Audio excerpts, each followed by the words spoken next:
heard of. The wolves seemed content to follow, but Matt knew better. He might not be much of a football player. Boxing and wrestling were more his thing. But a guy couldn't grow up in Blackwell without playing the game. These two were flanking him, waiting for him to fumble the ball so they could swoop in. The question was, what was the ball? He had his shield, which he'd taken back from the raiders. He had his amulet, too, but its hammer power only worked for a descendant of Thor. They could take the amulet, but it wasn't unique and he could easily get another. The bigger prize, of course, was Mjolnir, but even the Draugr King had barely been able to lift that. The Wolfenkind might want Reyna. If that was the case, though, he'd be tempted to hand her over because they'd discover their mistakes soon enough. She'd probably drag them back, slung over her shoulder like a brace of wild turkeys. Taking Matt out of the game would be more useful, since Freya didn't play a major role at Ragnarok, the Norse apocalypse. But while the raiders might have the advantage of wolf forms, Reyna had magic and he had both Mjolnir and his amulet's power. So how did they expect to capture... Matt stopped short. Reyna kept going, still talking, for a few feet before she realized he wasn't beside her. She stopped and mouthed, "What's wrong?" "I just remembered there's a stream with a waterfall. I wanted to take a closer look. I think it's over here." He began walking left. Reyna apparently trusted he didn't really want to check out a waterfall and fell in step beside him. Ahead, he could make out the wolves' brown fur through the bushes. They regrouped, ready to block his path. "They were hurting us," Reyna whispered. He nodded. The raiders must be camped along the path they'd been walking.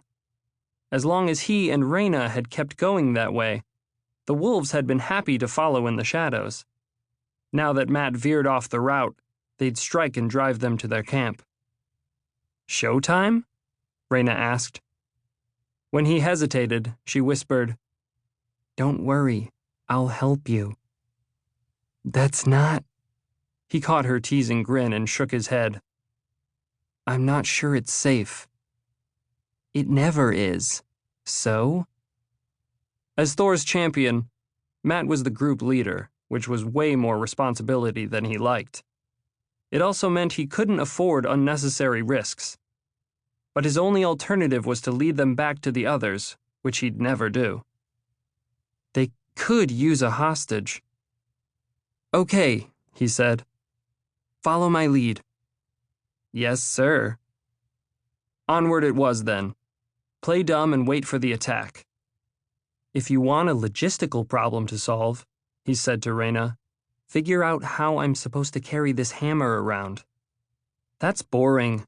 I like battle strategy better." "All the strategy in the world won't help if I strain my wrist carrying this thing." "Whine, whine. You've got a magical hammer, a magical necklace, a magical shield, magical battle goats, and now you want a magical hammer holder too? You're so spoiled. You know what?" She swung around mid-sentence, her hands going out, lips moving in a spell. Matt lunged at the charging wolf. Reyna hit it with a jet of fog, which startled the first wolf, and it fell back, leaving Matt with the second, still barreling toward him. Matt swung Mjolnir.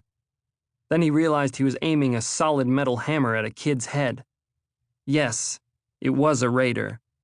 But that didn't change the fact this wolf wasn't a Draugr or a troll or any other kind of Norse monster.